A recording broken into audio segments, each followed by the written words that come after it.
नमस्कार दोस्तों, YSR education में आपका स्वागत है।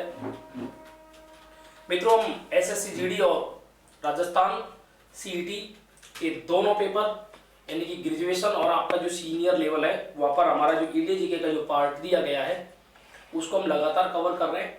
और हमने पिछले बहुत सारे वीडियो ऐसे बनाए हैं जिनमें आपको वो भारत का सामान्य परिचय या फिर भौतिक प्रदेशों संबंधित या फिर उनसे संबंधित भी अन्य जो छोटे बिंदु हैं वो क्लियर हो गए होंगे।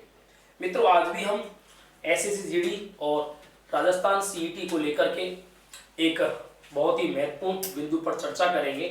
तो हमारा टॉपिक होगा भारत की सीमाएं, बॉर्डर, यानी कि भारत का जो बॉर्डर बनता है वो पढ़ने वाले हैं। मित्रों, सबसे पहले तो हमको सीख लेना है कि जो बॉर्डर है राजस्थान का वो कितने प्रकार का है, और भारत का, तो भारत का बॉर्डर कितने प्रकार का है। तो एक तो होता है स्थलीय और एक होता है जलीय। तो दोनों को एक बार तो मैं इनको डिवीज कर देता हूं, उसके बाद में एक एक को पढ़ाऊंगा। तो आप देखिए मित्रों, सबसे पहले तो हम एक मैप क्रिएट कर लेते हैं, क्योंकि बिना मैप के ये सही से चलेगा नहीं। तो ध्यान रखना, इस प्रकार से हम भारत का एक मैप बना लेते हैं। तो मित्रों, आपको पता है 31 अक्टूबर 2019 के बाद की स्थिति के अनुसार हम ये मैप बना रहे हैं, यानी कि जो लद्दाख केंद्र शासित प्रदेश है और आपका जम्मू कश्मीर जो केंद्र शासित प्रदेश है उसकी अपनी एक सीमाएं हो चुकी हैं, इसलिए उसको भी ध्यान में रखते हुए हम ये पूरा एकदम मैप क्रिएट कर रहे हैं। इसके अलावा और सारी स्थितियां जो की जो है, लेकिन ध्यान रखना भारत में कुछ केंद्र शासित प्रदेशों का भी अलग से निरूपण हुआ है, तो उनको भी हमको पढ़ना पड़ेगा। जैसे आपको पता है दादर नागर हवेली और दमन दीव वो क्या बना दिए गए हैं, तो अलग से ही बना दिए गए हैं। तो क्या है मित्रों, वो दोनों वो भी केंद्र शासित प्रदेश है, लेकिन आजकल उनको एक ही कर दिया है। अब आपको मैं बताना चाहूंगा दोस्तों कि ये जो हमने भारत का मैप क्रिएट किया है, यहाँ पर जो हमारा बिंदु बनेगा वो सीमा का बनेगा, यानी कि जलीय सीमा जिसको हम तटीय सीमा भी कहेंगे, और दूसरा स्थलीय सीमा जिसको हम अंतरराष्ट्रीय सीमा भी कहेंगे। अब आप देखिए दोस्तों, यहां तक यानी कि गुजरात का ये वो क्षेत्र है जहां से हम सीमाओं को शुरू करते हैं।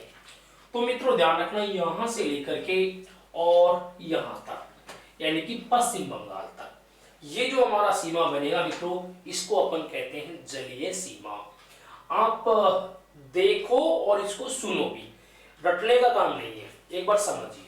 तो यहां से जब हम शुरू करेंगे तो कौन सा स्थान आता है, तो गुजरात में स्थान आता है मित्रों कच्छ। कौन सा स्थान आता है, कच्छ।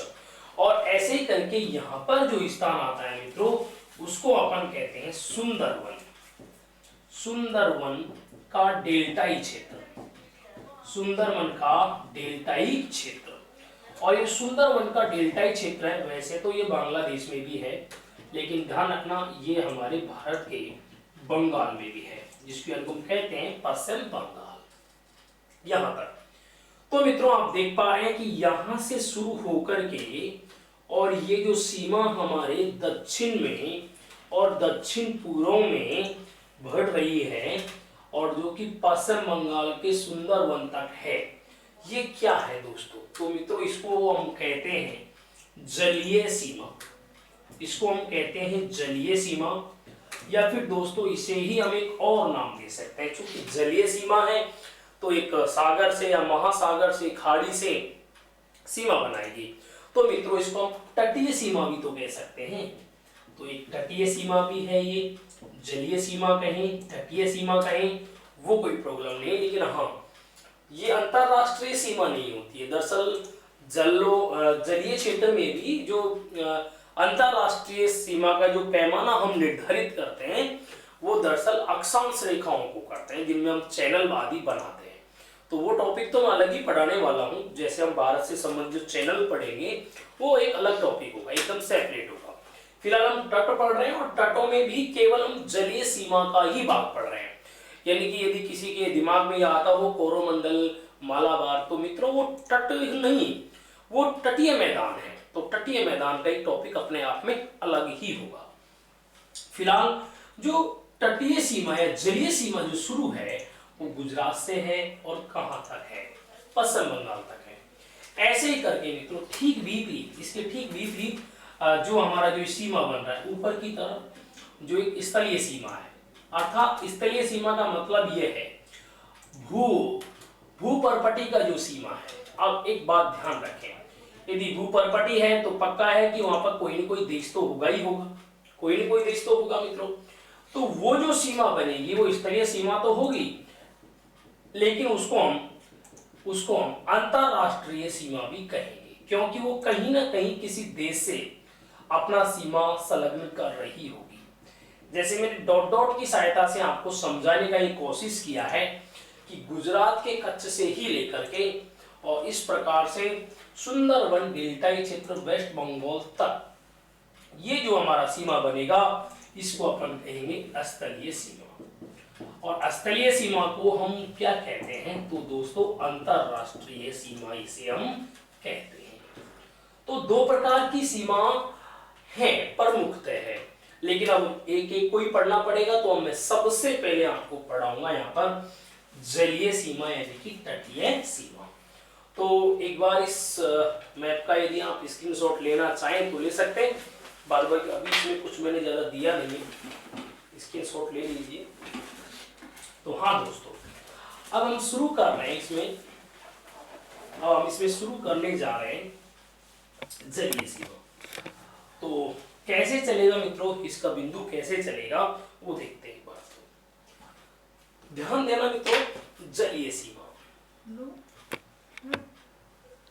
जलीय सीमा, जलीय सीमा क्या कहते हैं जलीय सीमा को, तो मित्रों इसको हम तटीय सीमा कहते हैं, तटीय सीमा कहते हैं। अब देखते हैं एक बार, कुछ सामान्य बातें हैं जिनका हम चर्चा करेंगे एक बार। तो देखिए सामान्य बातें क्या है, यानी कि ये तटीय सीमा या फिर हम क्या कह सकते हैं जलीय सीमा, ऐसे करके हमारा ये टॉपिक रहेगा।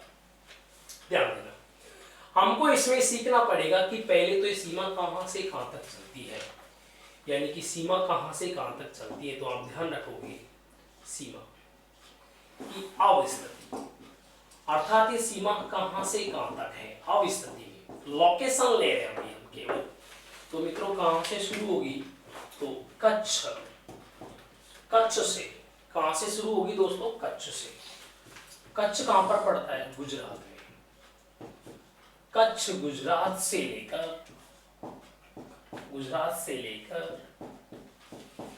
और पश्चिम बंगाल, यानी कि पश्चिम बंगाल तक, पश्चिम बंगाल तक विस्तृत है।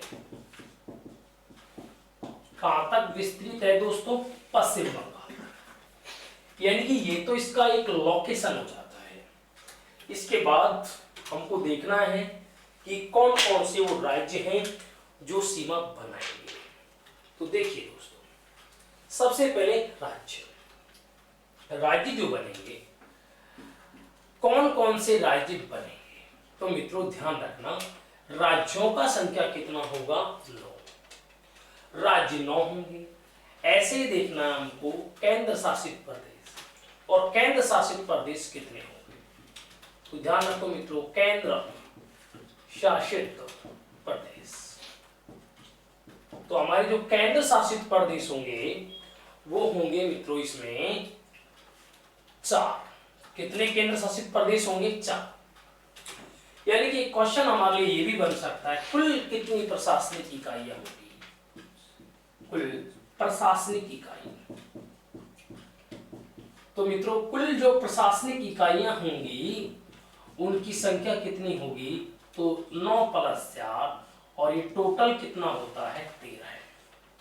कुल प्रशासनिक इकाइयां कितनी होंगी दोस्तों, 13 होगी। ध्यान देना 9 राज्य कौन कौन से हैं, ऐसे प्रश्न रेलवे में बहुत पूछे जाते हैं दोस्तों। ध्यान देना, सबसे पहले राज्य 9 कौन कौन से हैं, 9 राज्य कौन कौन से, तो देखिए मित्रों सबसे पहले हम एक बार तटीय सीमा को दोबारा क्रिएट करते हैं और फिर देखिए। तो इस तरीके से हमारी तटीय सीमा, तो आप ध्यान रखें यहां से यहां तक का जो सीमा बनेगा ये कौन से राज्य का बनेगा, तो आप ध्यान रखें गुजरात। इसके बाद यहां से लेकर के और यहां तक ये सीमा बनता है महाराष्ट्र। महाराष्ट्र। इसके बाद बहुत छोटा सा एक सीमा बनेगा और ये होगा हमारा गोवा। ऐसे मित्रों यहां से लेकर के यहां तक का ये जो सीमा बनेगा इसे अपन कहेंगे कर्नाटक। क्या कहेंगे दोस्तों? कर्नाटक। और ऐसे ही करके एक सीमा और बनेगा मित्रों यहां से लेकर के यहां तक का, और इसको अपन कहेंगे केरल। ध्यान रहे, इसको अपन कहेंगे केरल। तो ऐसे करके कितने राज्य हुए दोस्तों? 5 हो गए हैं। एक बार देखिए, गुजरात है, के नीचे महाराष्ट्र है, के नीचे गोवा है, के नीचे कर्नाटक है और के नीचे क्या है? केरल है। ऐसे याद होना चाहिए आपको। इसके बाद यहां से लेकर के यहां तक का ये जो सीमा बन रहा है मित्रों, ये वाला, ये सीमा कौन सा राज्य बना रहा है? तो आप ध्यान रखें, तमिलनाडु। कौन सा सीमा बनाएगा ये राज्य? तो तमिलनाडु। इसके बाद मित्रों यहां तक का इतना जो सीमा बनेगा, काफी लंबा सीमा होगा ये, तो ये सीमा बनाएगा कौन? आंध्र प्रदेश। ये सीमा कौन बनाएगा? आंध्र प्रदेश। इसके बाद दोस्तों यहां से यहां तक का ये जो सीमा बनेगा, इतना जो सीमा बनेगा, ये बनाएगा कौन? ओडिशा। और मित्रों लास्ट में ये जो सीमा बनेगा, ये कौन बनाएगा? तो आप ध्यान रखें, पश्चिम बंगाल। तो कितने हो गए हैं मित्रों? एक बार अपन काउंट कर लेते हैं। ये सबसे पहला कौन सा था? गुजरात। दूसरा महाराष्ट्र, तीसरा गोवा, चौथा कर्नाटक, पांचवा केरला, छठा तमिलनाडु, सातवां आंध्र प्रदेश, आठवां ओडिशा, नौवां वेस्ट बंगाल। कितने हो गए हैं? 9 हो चुके हैं मित्रों। लेकिन अब इनको और भी अलग पढ़ना पड़ेगा, यानी कि इसमें हमको डिवीजन करके देखेंगे। सबसे लंबा सीमा कौन बनाए, इसके बाद में कौन पहला, दूसरा, तीसरा, सबसे छोटा सीमा कौन, वो सारी बातें अपन करेंगे। लेकिन एक बार ये छोटी सी क्लास का आप एक बार स्क्रीनशॉट ले लीजिए, फिर हम आगे बढ़ जाएंगे। हाँ तो दोस्तों, अब हमको इसी में भी देखना है अवरोही क्रम, यानी कि जो सीमाएं बनेंगी तो वो सीमा सबसे अधिक कौन से राज्य से लगेगी और उसके बाद कौन से राज्य से लगेगी। ध्यान देना, सबसे पहले अवरोही क्रम में लगा रहा हूं, तो अवरोही क्रम आप सीख लीजिए। अवरोही क्रम मतलब मित्रों बड़े से छोटे की ओर, बड़े से छोटे की ओर, नॉर्मली ये होता है। अब इसमें हमको देखने हैं लगभग 4 राज्य तो कम से कम देखने ही पड़ेंगे, दोनों तरफ से मिला करके 9 के जो राज्य हैं 9 में से सबसे अधिक। तो मित्रों सबसे पहले आता है गुजरात। सबसे पहले कौन आएंगे? गुजरात। तो गुजरात जो सीमा बनाता है वो कुल जलीय सीमा का कितना परसेंट होता है? तो लगभग 23% की सीमा बनाता है। कौन? देखें, गुजरात। और यदि हम देखें डाटा में देखें तो ये लगभग कितना है? तो 12-15 किलोमीटर। ऐसे देखा जाए कितना है? 12-15 किलोमीटर। लेकिन हाँ दोस्तों, अगर यहां से प्रश्न बन सकता है तो वो क्या? तो भारत की सर्वाधिक जलीय सीमा, भारत की सर्वाधिक जलीय सीमा, या फिर क्या आएगा मित्रों? तटीय सीमा। यदि मित्रों आपने वीडियो का पेपर दिया हो प्री, तो वहां पर ये क्वेश्चन ज्यों का त्यों ही था कि भारत की सर्वाधिक तटीय सीमा या जलीय सीमा बनाने वाला तटीय राज्य कौन सा है? तो कौन सा था इसमें? आप ध्यान रखोगे, गुजरात। इसके बाद दूसरा स्थान किसका आता है? सेकंड बड़ा। तो मित्रों ध्यान रखना, तीसरा आता है आंध्र प्रदेश। आंध्र प्रदेश तीसरे नंबर पर कौन आएगा? आंध्र प्रदेश। अब आंध्र प्रदेश की बात की जाए तो मित्रों ये लगभग कितना सीमा बनाता होगा? तो मित्रों ये बनाता है लगभग 973 किलोमीटर। लगभग कितना सीमा बनाएगा? 973 किलोमीटर का ये सीमा बनाएगा।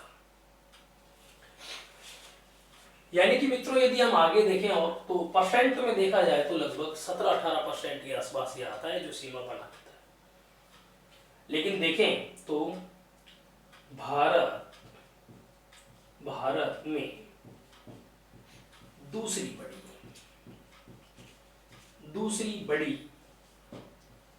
जलीय सीमा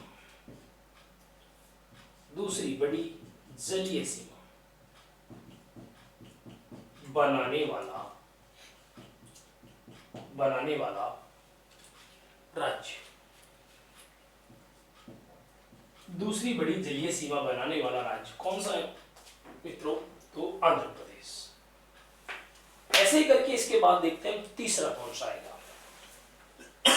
तीसरा तो तीसरी जो सीमा बनेगा वो सबसे अधिक कौन बनाएगा? तो इसमें आता है मित्रों तमिलनाडु। ध्यान रखना कौन सा आएगा? तमिलनाडु। अब तमिलनाडु कितना सीमा बनाता है? तो लगभग मित्रों 907 किलोमीटर का सीमा बनाता है। 907 किलोमीटर। ध्यान देना है इसमें भारत की तीसरी बड़ी सीमा बनाने वाला राज्य, तीसरी बड़ी सीमा बनाने वाला राज्य। नेक्स्ट इसके बाद मित्रों चौथा कौन सा आएगा? चौथा आप ध्यान रखेंगे तमिलनाडु। चौथा कौन सा राज्य आएगा जो सर्वाधिक सीमा बनाता है? तो मित्रों ध्यान रखना अगला आता है महाराष्ट्र। महाराष्ट्र देखिए मित्रों तो ये बनाता है चौथी बड़ी सीमा और लगभग कितना? तो मैं इसको ऊपर लिख देता हूं क्योंकि आगे आ नहीं पाएगा। तो 653 किलोमीटर का सीमा बनाता है। कितना बनाता है? 653 का सीमा ये बना देता है। तो आपने देखा मित्रों सबसे अधिक सीमा कौन बना रहा है? तो गुजरात सबसे लंबी सीमा। और यहाँ तो हाँ आपको डाटा इसमें भी ध्यान रखना पड़ेगा, परसेंटेज में भी। अगर हो सकता है वो परसेंट में पूछे तो आप इसका जवाब थे, लेकिन ये जो क्वेश्चन था मित्रों ये वीडियो का जो प्री हुआ था वही क्वेश्चन था। वीडियो प्री पेपर में क्वेश्चन जो का था। और आपको ये डाटा भी ध्यान रखना पड़ेगा कि वो किलोमीटर में कितना है। तो कितना है किलोमीटर में? 12-15 किलोमीटर। तो लीजिए मित्रों इसका भी एक बार स्क्रीनशॉट, फिर आगे और बढ़ता हूं मैं।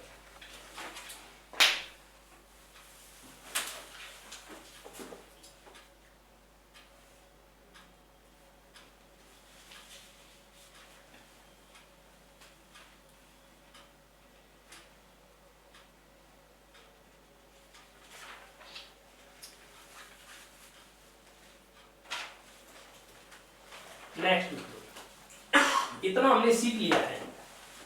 अब हमें थोड़ा सा डिवीजन करना पड़ेगा, विभाजन करना पड़ेगा। इसको विभाजन करके भी हम जानते हैं। तो मित्रों ये दो प्रकार का सीमा बनेगा, एक तो पश्चिमी तटीय सीमा, एक बनेगा पूर्वी तटीय सीमा। डिवीजन कर देते हैं। पश्चिमी तटीय सीमा, अगला होगा पूर्वी तटीय सीमा। पश्चिमी तटीय सीमा और पूर्वी तटीय सीमा। देखते हैं दोस्तों इसका डिवीजन करेंगे इस तरह से। तो पश्चिम तट और जो पूर्वी तट है ये किस तरह से आता है देखिए। सबसे पहले तो पश्चिम तट कहां से शुरू होगा? तो कच्छ से शुरू होगा। कच्छ से कहां पर पड़ता है? कच्छ गुजरात। और यहां से लेकर के कहां तक जाएंगे हम? तो कन्याकुमारी तक। कन्याकुमारी को हम कैप कॉमेरियन भी कहते हैं और इसे हम भारत का दक्षिणी बिंदु भी कहते हैं, कुमारियंत्रित भी कहते हैं। ये कहां पर है? यह है मित्रों आपके तमिलनाडु में। तो इस तरीके से हमारा ये पश्चिमी सीमा बनता है, तटीय सीमा। यहां राज्य कितने हैं दोस्तों? 5 ऐसे राज्य। अब 5 राज्यों में भी आपसे वो अवरोही क्रम लगवा सकता है। 2 तरीके से क्रम लगवा सकता है वैसे। एक तो होता है उत्तर से दक्षिण की ओर, कि आप उनको उत्तर से दक्षिण की ओर लगा दीजिए। तो पहला बना रहा हूं मैं, उत्तर से दक्षिण, उत्तर से दक्षिण की ओर। तो पहला स्टेप, उत्तर से दक्षिण की ओर में कैसे बनेगा ये?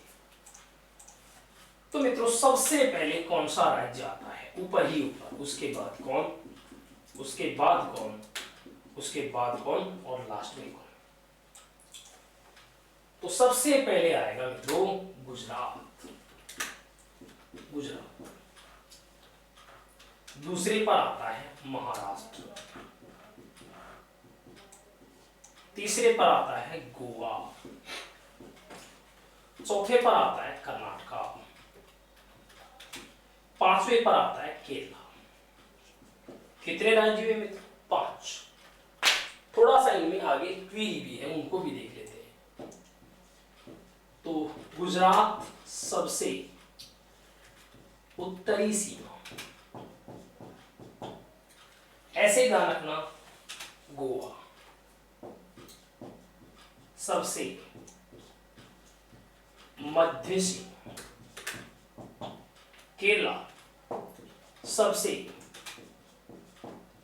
दक्षिण सीमा या दक्षिणी सीमा बराबर है।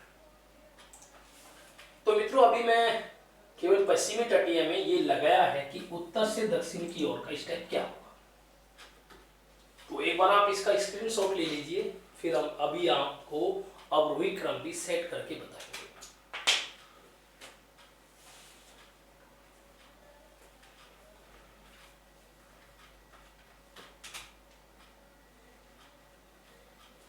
नेक्स्ट मित्रों अब आता है हमारा अवरोही क्रम। अभी हम पश्चिम तट को पढ़ रहे हैं, पूर्वी तट का बिल्कुल भी नहीं पढ़ रहे। हाँ, अब आता है अवरोही क्रम।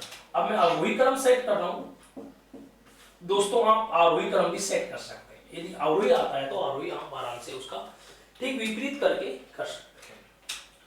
अवरोही क्रम कैसे मित्रों? सबसे अधिक सीमा पहले आएगा, फिर उसके बाद आए दूसरे नंबर वाला। तो ध्यान रखना मित्रों, सबसे पहले कौन सा आएगा? गुजरात। सबसे पहले कौन आएगा? गुजरात। अच्छा, गुजरात तो वहां पर भी था जब हम वो भारत का एक कंप्लीट जलीय सीमा लेकर के चल रहे थे। तो गुजरात, गुजरात के बाद कौन सा आएगा? तो आप ध्यान रखना महाराष्ट्र। महाराष्ट्र के बाद क्या आना चाहिए? तो आप ध्यान रखना केरला। केरला के बाद में क्या आएगा? तो आप ध्यान रखना कर्नाटका। और कर्नाटका के बाद क्या आएगा? तो ध्यान रखना गोवा। कौन सा आएगा? गोवा।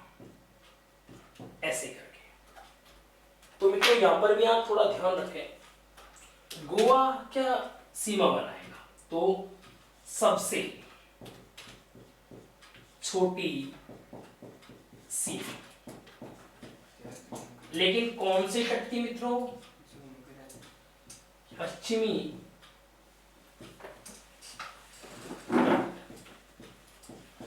पश्चिमी तट की सबसे छोटी सीमा। फिर देखेंगे गुजरात पश्चिमी तट की सबसे लंबी सीमा, सबसे लंबी सीमा। इसके बाद महाराष्ट्र दूसरी लंबी सीमा, लेकिन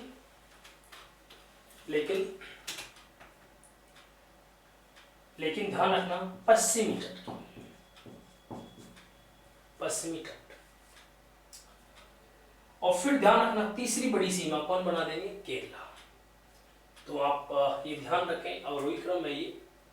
सबसे पहले कौन सा आएगा, यहाँ पर भी गुजरात, फिर महाराष्ट्र, फिर केरला, फिर कर्नाटका और इसके बाद में आपके गोवा।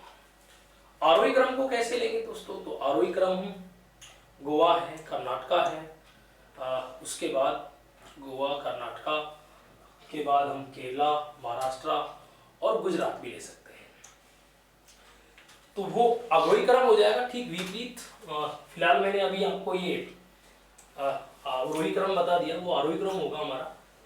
आगे हम चलेंगे पूर्व तट की ओर भी ही चलेंगे, अभी पढ़ा रहा हूँ इसको मित्रों, ठीक। इसका आपने स्क्रीनशॉट ले लिया हो तो आगे बढ़ते हैं।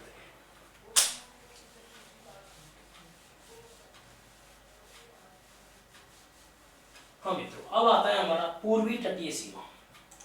हम इसको यहां लेते हैं अलग से ही, पूर्वी तटीय सीमा। पूर्वी तटीय सीमा। देखिए मित्रों, पूर्वी तटीय सीमा का भी हम वो स्टेप बनाएंगे, अवरोही क्रम। ध्यान रखना, अवरोही क्रम, अवरोही क्रम। कौन सा क्रम लगाएंगे, अवरोही क्रम। सबसे पहले अवरोही क्रम में कौन सा राज्य जाना चाहिए, तो मित्रों सबसे पहले आएगा आंध्र प्रदेश। सबसे पहले कौन आएगा, आंध्र प्रदेश। आंध्र प्रदेश के बाद ध्यान रखें कौन सा, तमिलनाडु। तमिलनाडु के बाद ध्यान रखना दोस्तों, ओडिशा। ओडिशा के बाद कौन सा आएगा मित्रों, पश्चिम बंगाल। अच्छा, पूर्वी तट पर है भी चार ही तो राज्य हैं। अब इनमें जो क्वेरी है उसको भी देखें। सबसे पहले आंध्र प्रदेश, कितना सीमा है, डाटा अगर पूछता है तो 973 किलोमीटर। और इसलिए हम बताएं आपको, तो पूर्वी तट की सबसे लंबी सीमा, पूर्वी तट की सबसे लंबी सीमा। ऐसे ही ध्यान रखना कितना है, 907 किलोमीटर। और इसको अपन कहेंगे पूर्वी तट की दूसरी लंबी सीमा, दूसरी लंबी सीमा। और ऐसे मित्रों लास्ट में पश्चिम बंगाल के लिए कहेंगे पूर्वी तट की सबसे छोटी सीमा, सबसे छोटी सीमा। तो क्या देखा आपने, आंध्रा सबसे बड़ा, तमिलनाडु दूसरा, इसके बाद ओडिशा तीसरा, और पश्चिम बंगाल एट द लास्ट बिल्कुल छोटा। तो अवरोही क्रम था मित्रों, लीजिए इसका भी आप स्क्रीनशॉट। इसके बाद अभी और बचा हुआ है ना, इसको अभी पूरा नहीं कह सकते, थोड़ा सा और बचा हुआ है। हाँ मित्रों, स्क्रीनशॉट ले लिया आपने, अब आगे बढ़ जाते हैं। अब इसका ठीक विपरीत करके हम अवरोही क्रम भी लगा सकते हैं। तो ये पूर्वी तटीय सीमा था। अब मित्रों कुछ क्वेरीज है, जैसे देखिए मित्रों, सबसे पहले तो आता है भारत का वह राज्य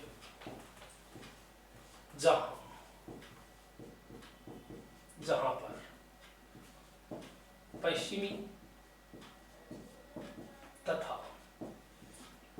पूर्वी तटों का, पश्चिमी तथा पूर्वी तटों का मिलन होता है। पश्चिमी तथा पूर्वी तटों का क्या होता है मित्रों, मिलन होता है। तो इसका आंसर आप ध्यान रखें मित्रों, कौन सा होगा। अगर ऐसा प्रश्न आता है तो वहां पर आंसर होगा हमारा कौन सा, तमिलनाडु। कौन सा होगा मित्रों, तमिलनाडु, जहां पर पश्चिम तट और पूर्वी तट दोनों सीमाएं टच करती हैं। अच्छा जी, अगला प्रश्न बन सकता है केंद्र शासित प्रदेशों को लेकर, लेकिन आप इसका भी एक बार स्क्रीनशॉट ले लीजिए।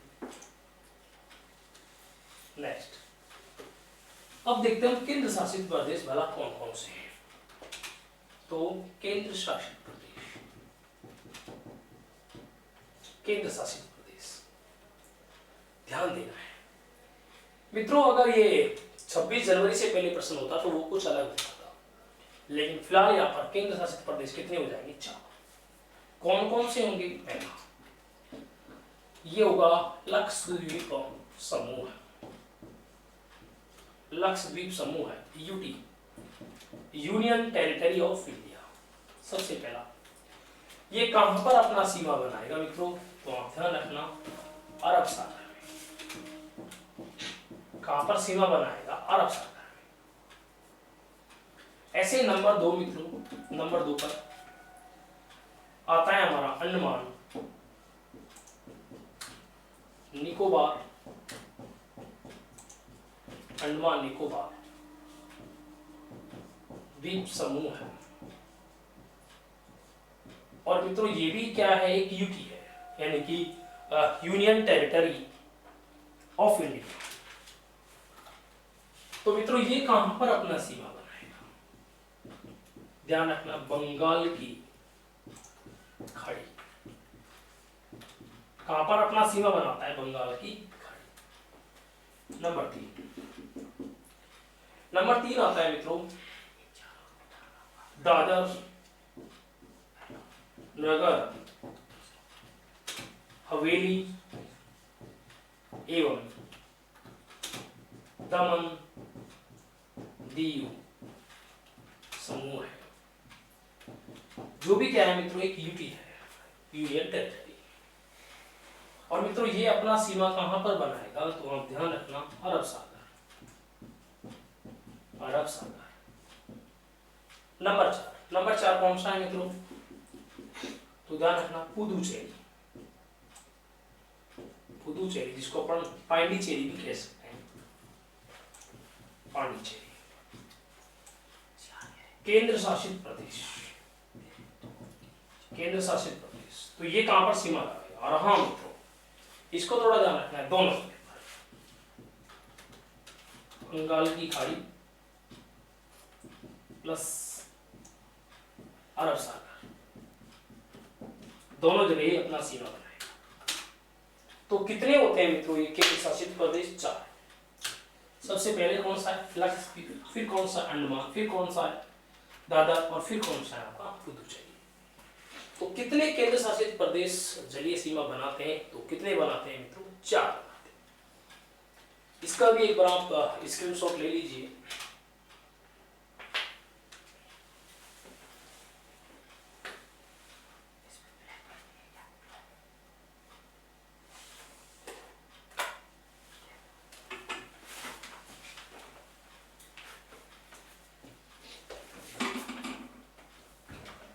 हाँ दोस्तों, फिर आगे बढ़ते हैं। तो इस तरह से ये तो होता है केंद्र शासित प्रदेश। और क्या प्रश्न बन सकता है? तटों से संबंधित। अब यहां भी एक प्रश्न है मित्रों, क्या सर्वाधिक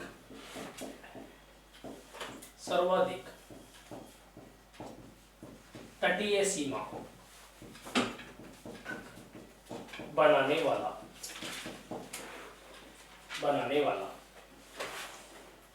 केंद्र शासित प्रदेश कौन सा है? तो ध्यान रखें मित्रों, कौन सा है? अंडमान एवं निकोबार, अंडमान एवं निकोबार द्वीप समूह, अंडमान एवं निकोबार द्वीप समूह है। यही इसका सही आंसर माना जाएगा। ले लीजिए दोस्तों इसका भी स्क्रीनशॉट। नेक्स्ट मित्रों, अब हम आते हैं कुछ डाटा पर जो हमसे कई बार पूछा जाता है। सबसे पहले तो ये कि सीमा का डिवीजन हमने 2 प्रकार से तो कर ही लिया है इसमें, लेकिन ध्यान रखना जो जलीय सीमा है वो भी दो प्रकार से। एक तो कौन सी, द्वीपीय जलीय, या हम कह सकते हैं तटीय सीमा, तटीय सीमा। तो मित्रों ये कितना होगा, ऐसे ही ध्यान रखना, मुख्य तटीय सीमा, ये कितना होगा दोस्तों, तो आप ध्यान रखना 6100 किलोमीटर। और ये कितना होगा मित्रों, तो 1416 किलोमीटर। यानी कि यदि हम दोनों को जोड़ दें, दोनों को यदि हम जोड़ दें तो कितना बनेगा, दोनों को जोड़ दिया जाए तो मित्रों ये बनेगा 75 16.6, क्योंकि यहाँ पर 0.6 और है, तो 75 16.6। तो ये क्या बनेगी हमारी भारत की कुल जलीय अथवा तटीय सीमा, जलीय अथवा तटीय सीमा, इस तरह से। तो कितना है मित्रों को डाटा, 75 16.6। फिलहाल जो पेपरों में पूछा जाता है वो अधिकतर ये पूछा जाता है, मुख्य तटीय सीमा कितनी है, द्वीपीय जलीय या तटीय सीमा कितनी है। तो लीजिए दोस्तों इसका भी स्क्रीनशॉट आप। तो मित्रों इस प्रकार से हमारा ये तटों का जलीय सीमा का टॉपिक यहीं समाप्त होता है। मित्रों ये पूरा करा दिया है मैंने, लेकिन मैं आपको तटीय मैदान अलग ही पढ़ाने वाला हूँ, वो क्लास हम अलग करेंगे। फिलहाल यदि आपको ये वीडियो पसंद आया हो तो आप बिल्कुल से लाइक करें, और नए हो तो चैनल को सब्सक्राइब करें और बेल आइकन का बटन जरूर प्रेस करें। धन्यवाद।